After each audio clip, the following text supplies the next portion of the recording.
Assalamualaikum warahmatullahi wabarakatuh. Kami dari kelompok 3.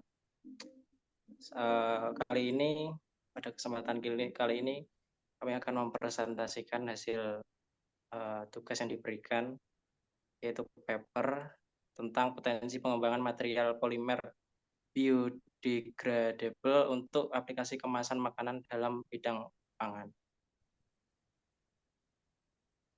Next.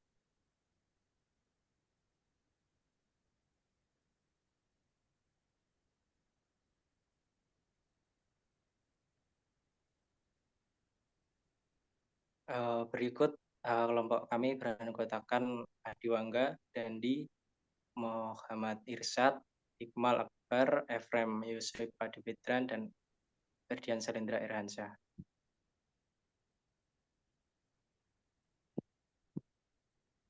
Untuk pendahuluan bisa diteruskan kepada teman saya, silakan.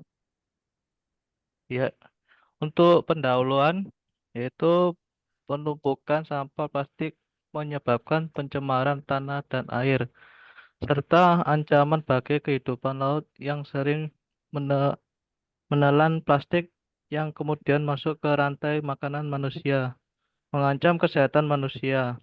Oleh karena itu, pada kesempatan kali ini kami akan membahas tentang peran material polimer biodegradable sebagai material yang dapat memberikan dampak pada aplikasi pangan. Salah satu contoh pembuatan kemasan makanan untuk mengurangi penggunaan plastik. Menurut data sepanjang tahun 2022, ada 69 juta ton sampah yang dihasilkan masyarakat Indonesia, di mana 18,2% atau 12,5 juta ton adalah sampah plastik. Jumlah naik terus secara eksponensial sejak 1995.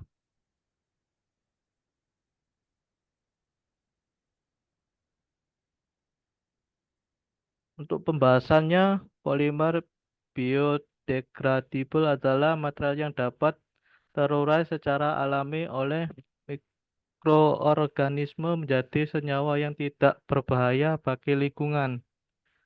Keunggulan dari material ini yaitu dapat mengurangi akumulasi limbah plastik karena material ini dapat terurai dalam waktu yang relatif lebih singkat dibandingkan plastik konvensional.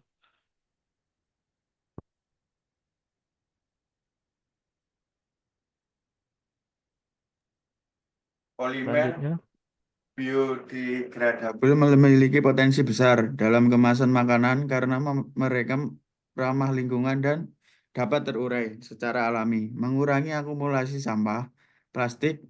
Polimer ini seringkali berasal dari sumber daya terbarukan seperti padi, sehingga mengurangi ketergantungan pada bahan bakar fosil dan jejak karbon. Selain itu, polimer biodegradable umumnya aman untuk kontak dengan makanan dan tidak mengandung bahan kimia berbahaya, memastikan kesehatan dan keamanan konsumen. Penggunaan padi limbah pertanian dalam proses pembentukan polimer biodegradable dalam produksi bioplastik untuk aplikasi kemasan. Pati dari tanaman seperti jagung, kentang, dan singkong, serta limbah pertanian seperti jerami, padi, kulit jagung, ampas tebu, dan limbah kentang merupakan sumber utama untuk produksi polimer biodegradable. Bahan-bahan ini dapat diekstraksi dan diolah menjadi pati yang digunakan dalam pembuatan bioplastik.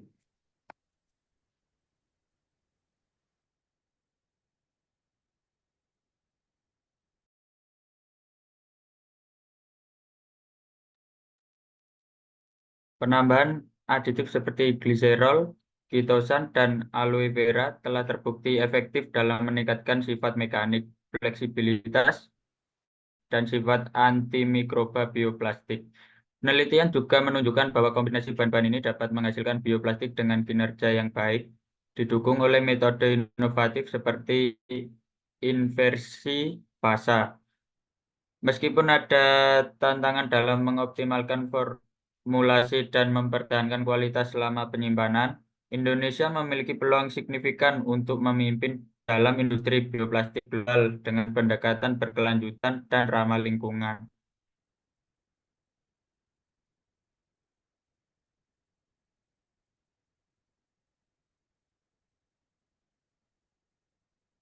Keunggulan polimer biodegradable. Berikut adalah beberapa keunggulan dari material polimer biodegradable. 1. Ramah lingkungan. Polimer biodegradable dapat mengurangi pencemaran plastik karena mereka terurai menjadi bahan alami seperti air, karbon dioksida, dan biomasa oleh mikroorganisme di lingkungan. Yang kedua yaitu dapat terurai secara alami. Tidak seperti plastik konvensional yang membutuhkan ratusan tahun untuk terurai, polimer biodegradable dapat terurai dalam waktu yang lebih singkat, tergantung pada kondisi lingkungan seperti kelembapan dan suhu. Yang ketiga, mengurangi ketergantungan pada bahan bakar fosil. Banyak polimer biodegradable diproduksi dari bahan baku terbarukan seperti pati, jagung, atau tebu, mengurangi penggunaan minyak, bumi, dan gas alam yang tidak terbarukan. Kekurangan material polimer biodegradable. Yang pertama, biaya produksi tinggi. Polimer biodegradable seringkali mahal untuk diproduksi dibandingkan dengan polimer konvensional berbasis petrokimia. Proses produksinya yang lebih kompleks dan bahan baku yang lebih mahal menyebabkan harga akhirnya menjadi lebih tinggi. Yang kedua, kinerja dan sifat mekanik terbatas. Polimer biodegradable mungkin memiliki sifat mekanik yang kurang dibandingkan dengan plastik konvensional. Mereka cenderung lebih rapuh dan tidak sekuat atau tahan lama, seperti polimer tradisional yang dapat membatasi penggunaannya dalam aplikasi tertentu.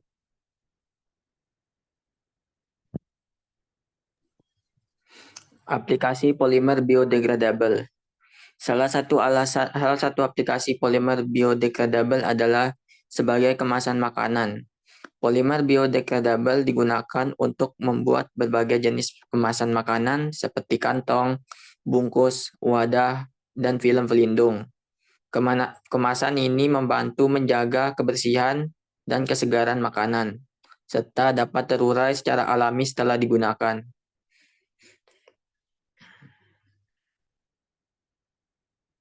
Kesimpulan, pengembangan material polimer biodegradable untuk aplikasi kemasan makanan memiliki potensi besar untuk mengurangi dampak lingkungan dari limbah plastik.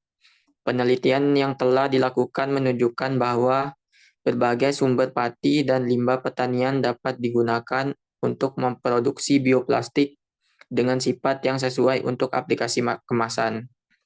Penambahan aditif seperti gliserol, kitosan, dan aloe vera dapat meningkatkan sifat mekanik, fleksibilitas, dan sifat penghalang dari bioplastik, menjadikannya lebih kompetitif dibandingkan plastik konvensional.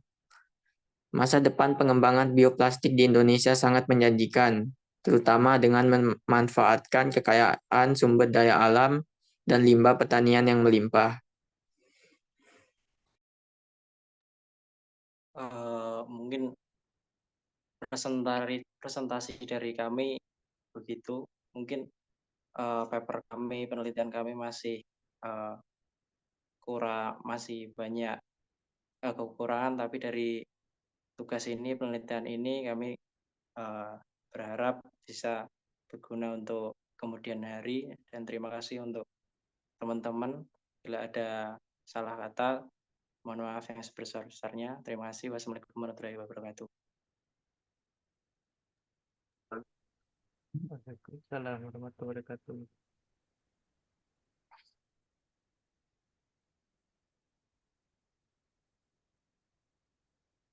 Iki meneh mlebu ta, Mas? Recordnya balik mulai korek.